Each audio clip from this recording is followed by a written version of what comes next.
Hello and welcome to ILTV's Israel Daily. I'm Aaron Porras, and coming up in today's newscast, the coronavirus cabinet releases new facts on the ground and regulations following news of over 3,000 confirmed COVID-19 infections in just 24 hours. The Israeli Antiquities Authority unveils landmark artifacts connecting the ancient and the modern Israels together. And a Jewish mother's dream come true. Finally, no more need to wait for your kids to find love on their own. Stay tuned for more on Just Kibbitz.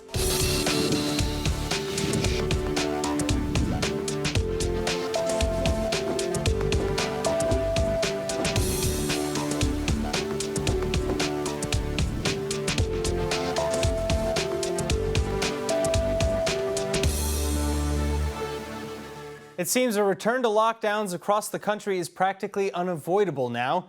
The latest coronavirus testing revealing over 3,000 new infections since yesterday, while many communities are still fighting the health ministry's regulations.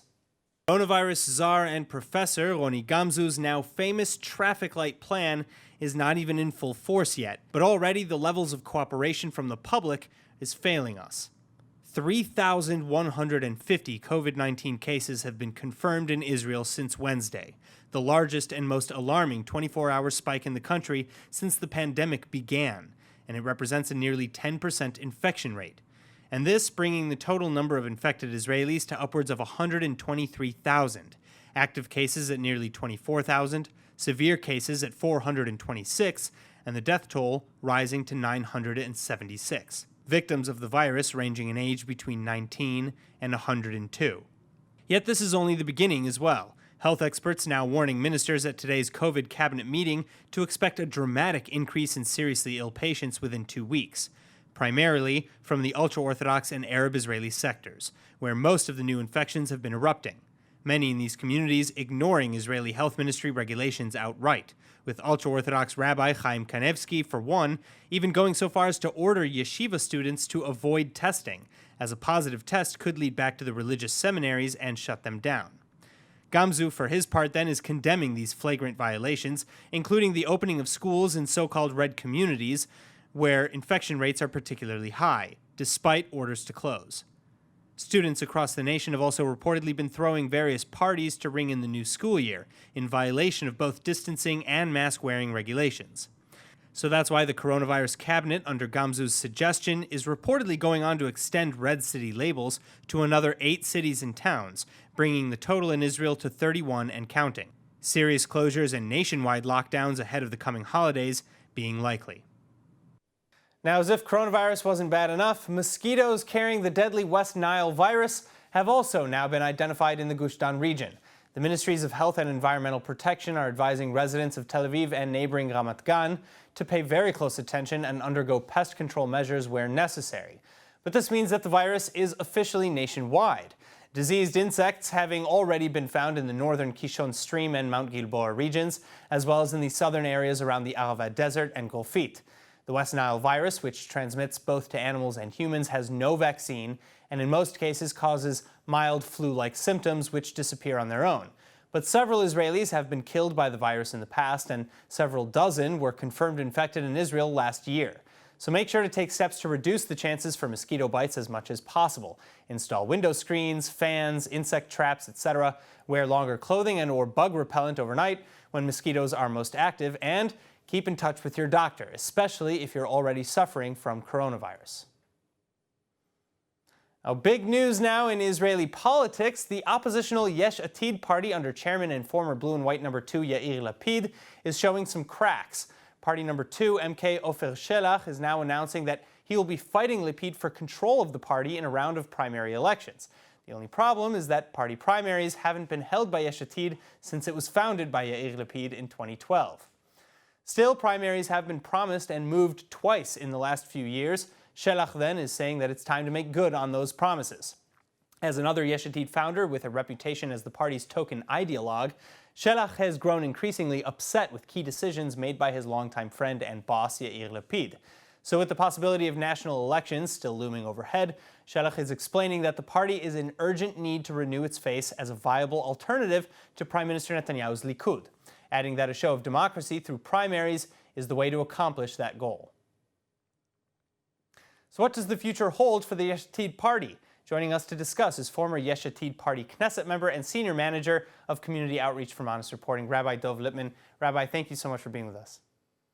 Sure, good to be with you. All right, now, what are your initial thoughts about these primaries, first of all?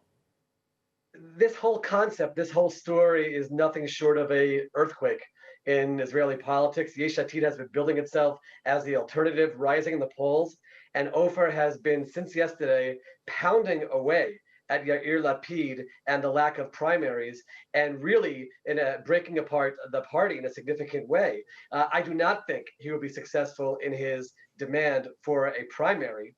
And then I'll tell you, I'm hearing from behind the scenes that he's strongly considering at that point founding another party that'll be more to the left, center left, than Yesh Atid. So this is an earthquake which is shaking up the only real building alternative that existed to Netanyahu and the Likud party. Well, why weren't there any primaries in Yesh Atid before?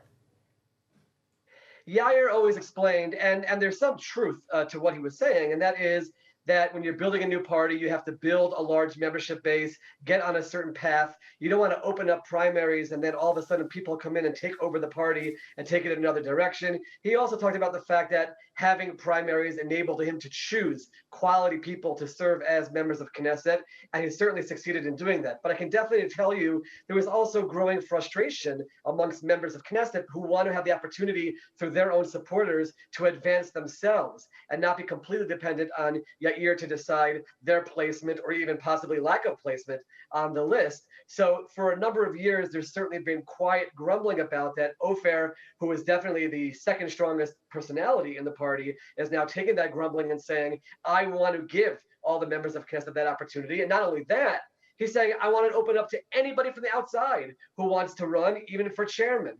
And he says, I'm determined to win that primary and take over the party. All right, now, you touched on this a little bit before, but Ofer Shelach is positioning himself not only as a candidate to lead the Yesh Atid party, but as a possible alternative to Prime Minister Netanyahu in the future. First of all, do you think that there's any truth to that? Does he have a chance in that respect?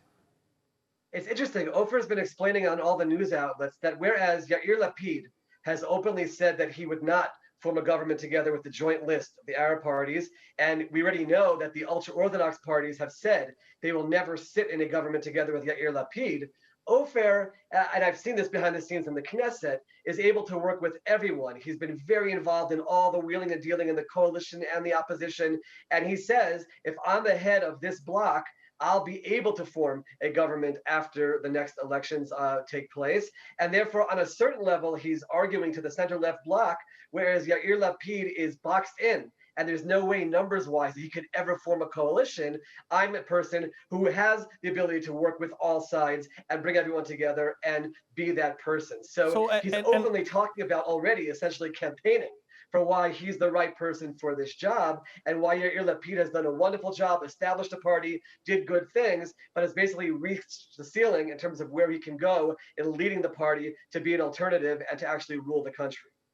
Wow. All right. Well, it looks like there's a lot to pay attention to in the next few weeks. Thank you so much, Absolutely. Rabbi Lipman, for being with us. Thank you so much. Returning now from politics to health, Israeli medical testing is taking to the skies like never before. The nanosatellite Dido-3 being launched into Earth's orbit Wednesday night. The project, a collaboration between the Israeli Space Agency, the Italian Space Agency, Israel's Sheba Medical Center, and Israeli company Space Pharma, marks one of the world's first projects of this kind launched by a hospital.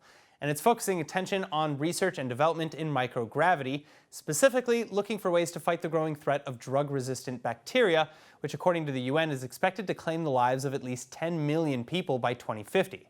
Well, to do so, the satellite carries with it 4 autonomous experiments in the field of medicine, biology, and chemistry, as well as 53 micro and nano satellites from over a dozen different countries. The first test results and signals coming in by 11 a.m. On a related note, brain drain, or the emigration of Israel's best and brightest, has become a growing issue. At least 30,000 Israelis now living abroad after receiving scholarships and postdoc proposals.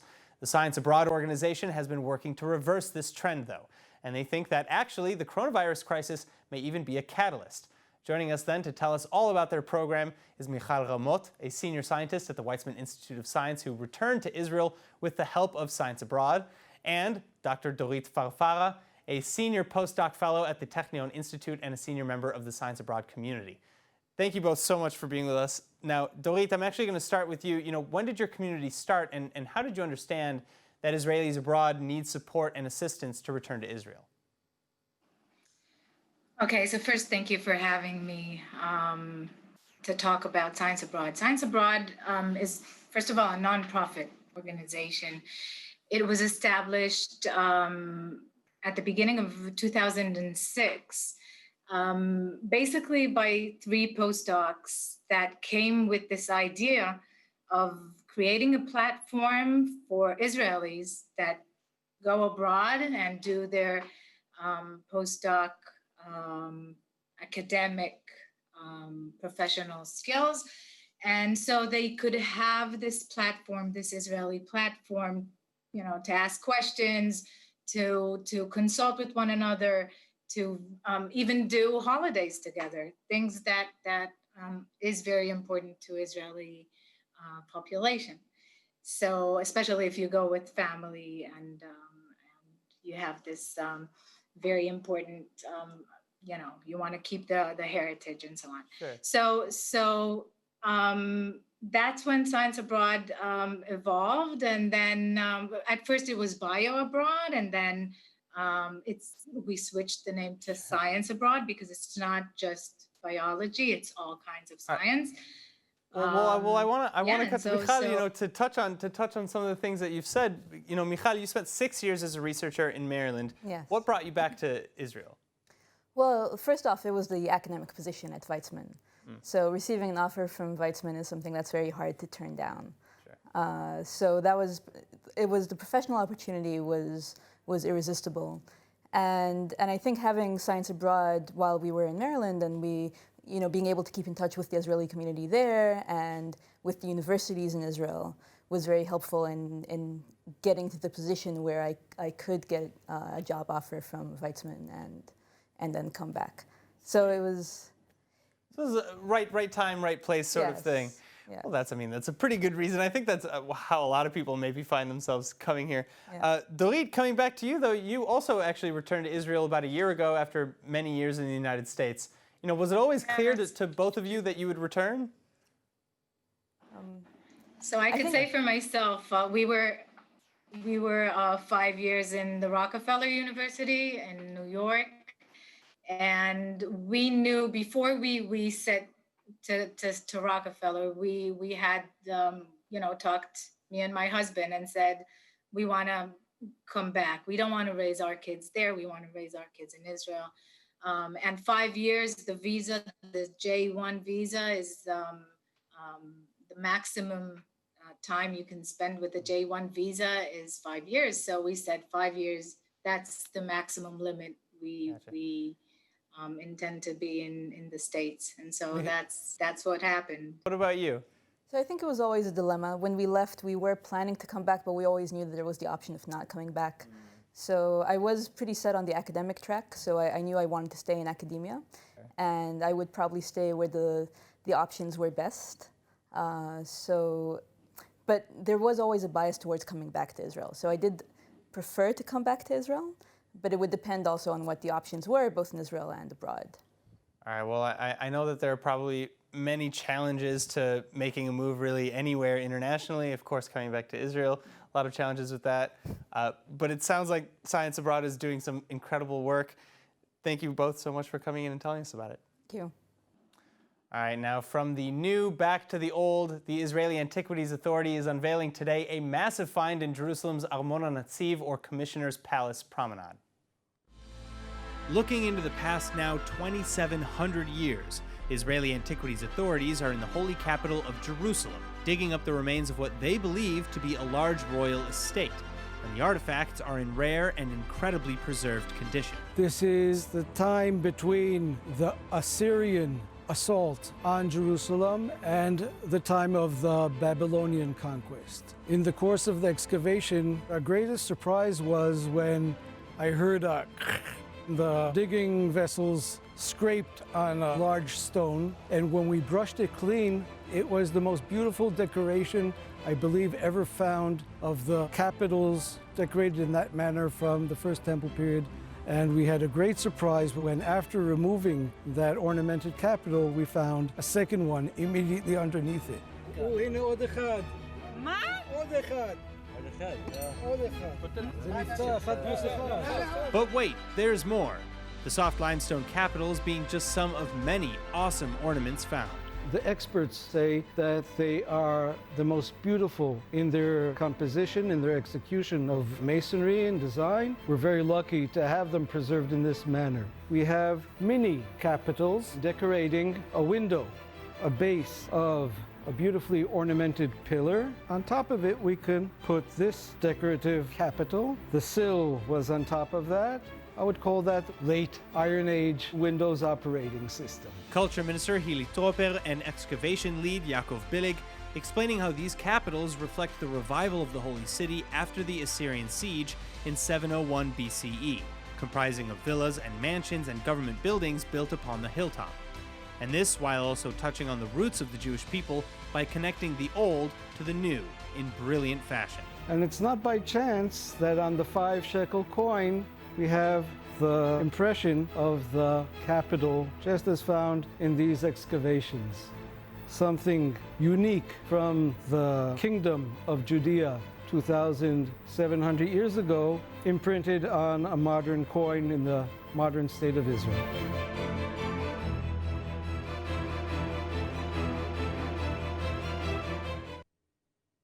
Every morning, in spite of sleeping several hours, over 900 million people wake up tired. And it's all thanks to obstructive sleep apnea. The Israeli company Thomas Medical offers a unique solution, though, and you can invest today.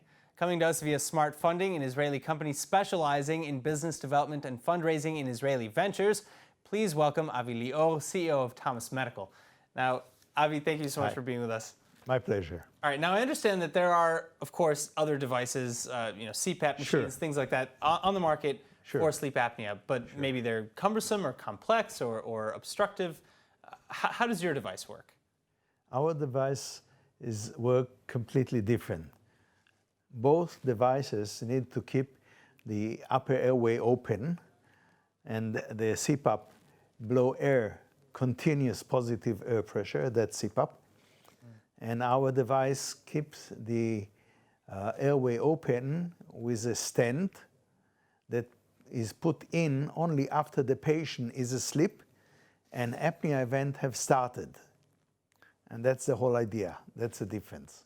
So how small is the stent? Like, what's the size that we're talking here? It's a very small, the stent is very small. It's about 2 up to 2.5 inches long and about half an inch in diameter, or less than half an inch in diameter.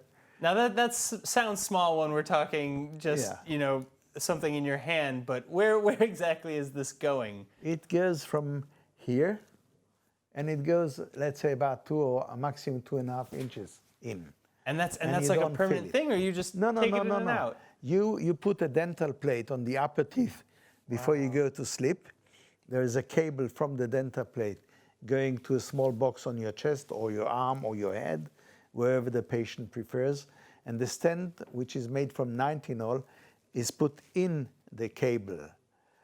And when the sensors in the dental plate sense that patient is asleep and apnea event have started, it operates the system which pushes the stent into the upper airway.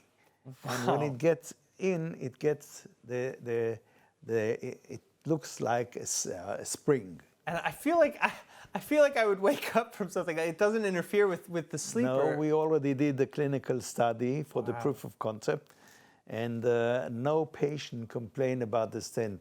No. Nobody feels the stent. When that stent goes in very slowly, and the idea is when it goes very slowly in, the nerves get used to it and it doesn't affect anything. So, all right, so how far in development are you? How close are you to the market with this? We are probably between 18 to 24 months from the market. It's going to take between 8 to 12 months to complete the development of the final product. Then we need to do clinical studies for the different regulations, the FDA, the CE, and also the Chinese regulation. So you're bringing this out worldwide. Yes, we will bring it worldwide. Yes. All right. Well, it sounds like a great time to invest then.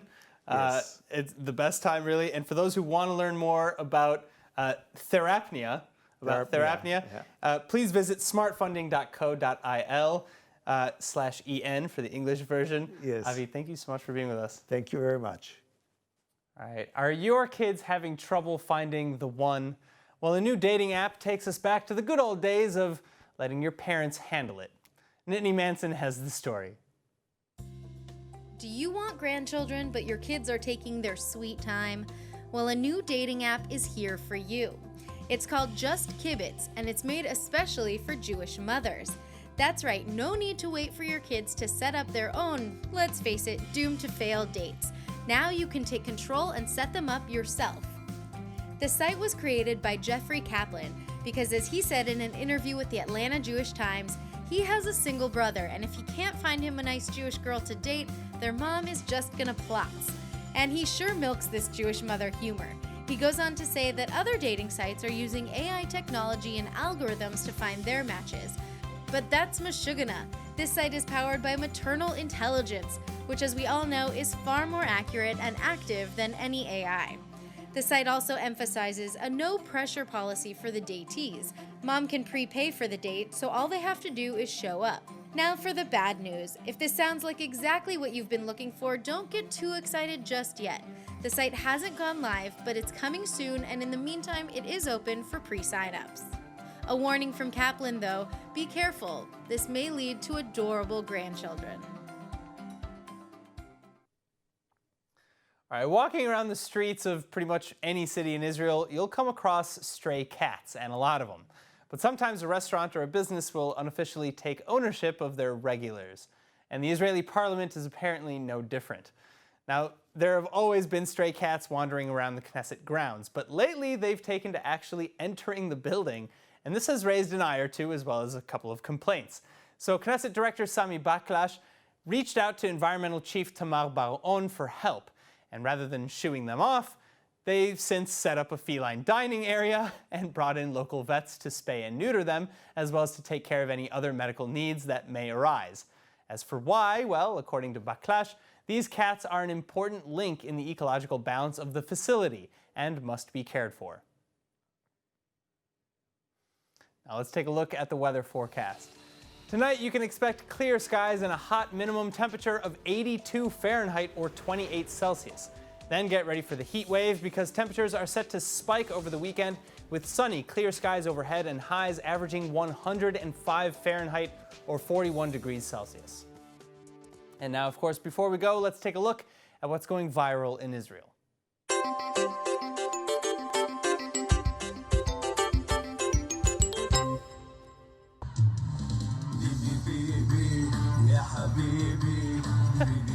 All right, so this is a video of a man from Saudi Arabia, actually, who Yair Netanyahu, the son of Prime Minister Benjamin Netanyahu, known as Bibi, he posted this video, and they're just singing about how much they love his father. This is normalizing all over the world.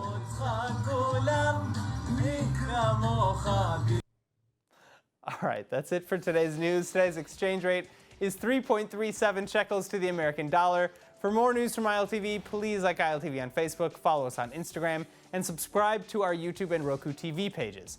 I'm Aaron Porras. Thank you so much for watching.